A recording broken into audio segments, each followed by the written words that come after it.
Hello बच्चों, चलिए प्रश्न को पढ़ते हैं। एंजाइम अपनी क्रिया के लिए विशिष्ट होते हैं क्यों?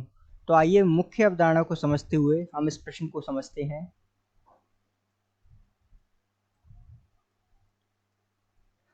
तो मुख्य अवधारणा के रूप में आपको इस प्रश्न को हल करने के लिए कुछ बातें ध्यान में रखना आवश्यक है। जैसे सबसे पहले एंजाइम के बारे में बात हो रही है, तो आइए सबसे पहले एंजाइम को समझते हैं कि एंजाइम क्या होता है।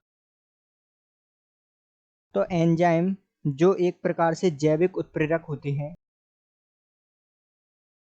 जो जैव रासायनिक अभिक्रियाओं की दर को बढ़ा देते हैं। अर्थात यदि हम इसकी परिभाषा की बात करें तो प्रोटीन प्रकृति के ऐसे कार्बनिक पदार्थ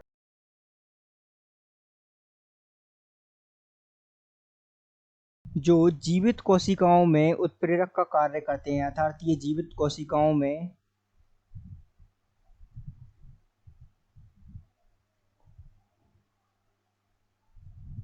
किसका कार्य करते हैं? उत्प्रेरक का कार्य करते हैं। क्या कहलाते हैं? वो एंजाइम कहलाते हैं। तो आइए इसके बारे में प्रश्नानुसार देखते हैं कि एंजाइम जो है अपनी क्रिया के लिए अति विशिष्ट क्यों होते हैं। अर्थात इनकी प्रकृति जो है वो विशिष्ट प्रकार की क्यों होती है।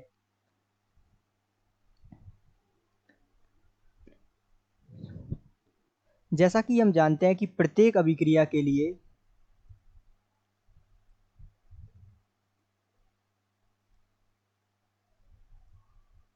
एक विशिष्ट एंजाइम होता है। अर्थात वो अभिक्रिया या उस अभिक्रिया को जो है एक विशिष्ट एंजाइम ही करा सकता है या उसके द्वारा ही वो संपन्न हो सकती है।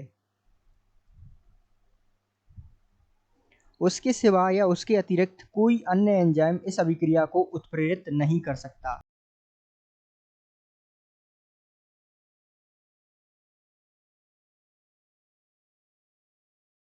अर्थात कुछ उदाहरण द्वारा यदि हम इस प्रक्रिया को समझें तो हम जानते हैं कि जो माल्टोस होता है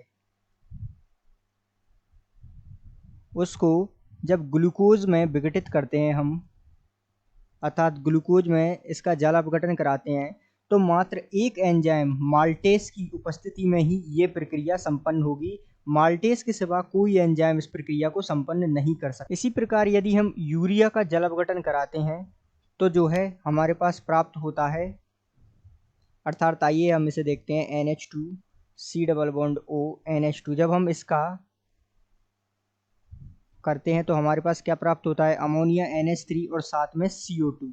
अर्थात इसका जल अपघटन जब हम कराते हैं H2 की उपस्थिति में तो हमारे पास अमोनिया तथा CO2 प्राप्त होता है। तो ये जो प्रक्रिया है वो यूरिएज एंजाइम की उपस्थिति में होती है। अर्थात इस एंजाइम के सिवा इस प्रक्रिया को जो है कोई संपन्न नहीं कर सकता। अर्थात ये जो है मात्र यूरिएज एंजाइम की उपस्थिति में होता है और यहाँ इसे संतुलित करने के लिए 2 लगा देते हैं। तो ये जो है मात्र अर्थात विशिष्ट यूरिएज एंजाइम ही इस अभिक्रिया में काम आता है। तो इस प्रकार आप एंजाइम की विशिष्टता अर्थात एंजाइम अति विशिष्ट क्यों होते हैं इस कारण को समझ सकते हैं और एंजाइम की परिभाषा के साथ जो है एंजाइम के बारे में जान सकते हैं। तो आशा करते हैं आपको समझ आया होगा। धन्यवाद।